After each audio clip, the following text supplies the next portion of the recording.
ಜಾಸ್ತಿ ಆ್ಯಕ್ಟಿವ್ ಇಲ್ಲ ಅಂತ ಇಲ್ಲ. ಆದರೆ ಕಾಂಗ್ರೆಸ್ಸಿಗೆ ಹೋಗ್ತೀರಿ ಸೇರ್ತೀರಿ ಅನ್ನೋದೊಂದು ಮಾತು ಕೇಳಿ ಬರ್ತಾ ಇದೆ ಇತ್ತೀಚೆಗೆ. ನೋಡಿ, ನಿಮ್ಗೆಲ್ಲರೂ ಕೂಡ ಗೊತ್ತಿದೆ, ನೀವೆಲ್ಲ ಒಳ್ಳೆಯವರು, ಮಂಗಳೂರಿನ ಮಾಧ್ಯಮದವ್ರು ಎಲ್ಲರೂ ಕೂಡ ಮೀಡಿಯಾ ನೀವೇ ನೋಡಿದ್ರಿ. ಚಾಮುಂಡಿ ಬೆಟ್ಟದ ಮೇಲೆ ಏನು ಮಾತಾಡಿದೆ ನಾನು? ಏನು ಮಾತಾಡಿದೆ ತಪ್ಪು? ಸಿದ್ದರಾಮಯ್ಯನವರು 136 MLA ಬೆಂಬಲದಿಂದ ಮುಖ್ಯಮಂತ್ರಿ ಆಗಿದ್ದಾರೆ. HD ಕುಮಾರಸ್ವಾಮಿಯವರು 2 ಲಕ್ಷ ಲೀಡಲ್ಲಿ ಗೆದ್ದು MP ಆಗಿದ್ದಾರೆ. ಅಶೋಕ್ ಅವರು ಕೂಡ ಗೆದ್ದು ವಿರೋಧ ಪಕ್ಷದ ನಾಯಕರಾಗಿದ್ದಾರೆ.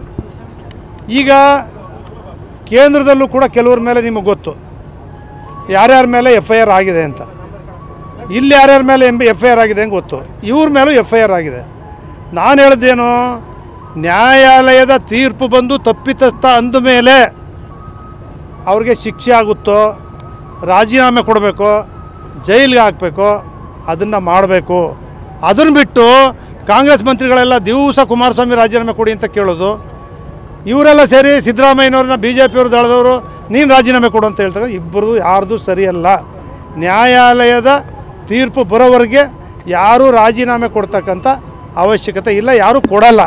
ಕೊಟ್ಟರೆ ಇಡೀ ವಿಧಾನಸೌಧದಲ್ಲಿ ಇರ್ತಕ್ಕಂಥವ್ರಲ್ಲಿ 75 ಭಾಗ ಬಂದು ರಾಜೀನಾಮೆ ಕೊಡಬೇಕಾಯ್ತದೆ. ಕೇಂದ್ರ ಆಗಲಿ ರಾಜ್ಯದಲ್ಲಿ ಭಾಳಷ್ಟು ಜನ ಇದ್ದಾರೆ, ನಿಮಗೆ ಗೊತ್ತಿದೆ. ಇದನ್ನೇ ಹೇಳಿದೆ, ಇದನ್ನೇ ದೊಡ್ಡ ಅಪರಾಧ ಅಂತ ತಿಳ್ಕೊಂಡ್ರೆ ನಾನೇನು ಮಾಡೋಕ್ಕಾಯ್ತದೆ? ಬೇರೆ ಬೇರೆ ರೀತಿ ಚರ್ಚೆ ಮಾಡಿದ್ರೆ ಅಷ್ಟೇ ಅಲ್ಲ. ನಿಮ್ಗೆ ಇನ್ನೂ ಒಂದು ಮಾತು ಹೇಳಿ ಸ್ಪಷ್ಟವಾಗಿ ಹೇಳಲಿಕ್ಕೆ ಬಯಸ್ತೇನೆ.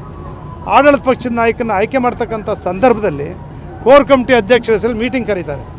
ನಾನು ಪಬ್ಲಿಕ್ ಅಕೌಂಟ್ಸ್ ಕಮಿಟಿ ಟೂರ್ ಹೋಗಿರ್ತೀವಿ ನಾವು. ಆ ಸಂದರ್ಭದಲ್ಲೇ ಮೀಟಿಂಗ್ ಕರೆದು ನನ್ನನ್ನು ಬಿಟ್ಟೇ ಆಡಳಿತ ಪಕ್ಷದ ನಾಯಕನ ಮಾಡ್ತಾರೆ. ನಾನು ಕೇಳ್ಕೊಂಡಿದ್ದೆ ಕೋರ್ ಕಮಿಟಿ ಅಧ್ಯಕ್ಷರನ್ನ ಸುರೇಶ್ ಅವರು, ಅದಾದಮೇಲೂ ಕೂಡ ಅವ್ರಿಗೆ ಕೊಡಿ, ನನಗೆ ನಾಯಕನ ಕೊಡಿ ಅಂತ. ಅವ್ರು ಕೊಡಲಿಲ್ಲ ಅಂತ ಇಟ್ಕೊಳ್ಳಿ. ಇದೇ ನಮ್ಮ ಅಭ್ಯರ್ಥಿ ನಿಖಿಲ್ ಕುಮಾರಸ್ವಾಮಿ ಅವರು ಮೈಸೂರಿಗೆ ಬಂದಿದ್ದರು. ಅವ್ರು ಫೋನ್ ಮಾಡಿದರು, ಅಣ್ಣ ಬರ್ತಾಯಿದ್ದೀನಿ ನೀವು ಮೀಟಿಂಗ್ ಬಂದು. ಸುರೇಶ್ ಬಾಬು ಈಗೇನು ನಾಯಕರಿದ್ದಾರೆ ಅವರು ಬಂದಿದ್ದರು, ನಮ್ಮ ನಿಖಿಲ್ ಕುಮಾರಸ್ವಾಮಿ ಅವರು ಬಂದಿದ್ದರು.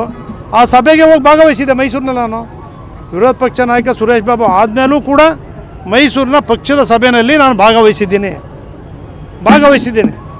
ಅಲ್ಲಿ ನಿಮ್ಗೆ ಹೇಳ್ತೀನಿ, ಅಲ್ಲಿ ಸಾರಾ ಮಹೇಶ್ ಅವರು ಭಾಷಣ ಮಾಡ್ತಾರೆ. ನೋಡ್ರಿ, ಇನ್ನು ಮುಂದೆ ಕುಮಾರಸ್ವಾಮಿನೂ ಇಲ್ಲ, HD ದೇವೇಗೌಡರು ಇಲ್ಲ, ನಾನೇ B ಫಾರಮ್ ಕೊಡೋದು ಅಂತ ಭಾಷಣ ಮಾಡ್ತಾರೆ. ಆಗ ನಿಖಿಲ್ ಕುಮಾರಸ್ವಾಮಿ ಬಂದು ಇಲ್ಲ ತಪ್ಪಾಗಿ ಮಾತಾಡಿದ್ದಾರೆ ಕ್ಷಮಿಸಿ ಅಂತ ಹೇಳ್ತಾರೆ. ಈ ರೀತಿ ಭಾವನೆಗಳು ಅವ್ರ ಮನಸ್ಸಲ್ಲಿ ತಿಳ್ಕೊಂಡಿದ್ರೆ ನಾನೇನು ಮಾಡಲಿ? ನಾನು ಕೋರ್ ಕಮಿಟಿ ಅಧ್ಯಕ್ಷ ಆಗಿದ್ದೆ, ನಿಮಗೆ ಗೊತ್ತು, ನೀವೇ ಎಲ್ಲ ನೋಡಿದ್ದೀರಿ. ನಿಮ್ಮ ಮೀಡಿಯಾದಲ್ಲಿ ಟಿ ವಿನಲ್ಲಿ ಧಾರವಾಡ, ಗುಲ್ಬರ್ಗ, ಬೆಳಗಾಮು ಎಲ್ಲ ಕಡೆ ರಾಜ್ಯ ಸುತ್ತಿದ್ದೀನಿ. 1 ವರ್ಷಗಳ ಕಾಲ ಪಕ್ಷ ಕಟ್ತಕ್ಕಂಥ ಕೆಲಸ ಆನೆಸ್ಟಾಗಿ ಮಾಡಿದ್ದೀನಿ. ನಾನೇನು ಮುಖ್ಯಮಂತ್ರಿ ಆಯ್ತಿಲ್ಲ, ಆಗಲ್ಲ. ಅವರೇ ಮುಖ್ಯಮಂತ್ರಿ ಆಗಲಿಕ್ಕೆ ಇಷ್ಟೆಲ್ಲ ಮಾಡ್ತಿರೋದು. ಯಾವಾಗಲೂ ಕೂಡ ನನಗೆ ಇದೇ ರೀತಿ ಅವ್ರು ಯಾಕೆ ನಾನು ಬಿಟ್ಟಿದ್ದಾರೆ ಅಂತಕ್ಕಂಥದ್ದನ್ನು ಅವರೇ ಹೇಳಬೇಕು.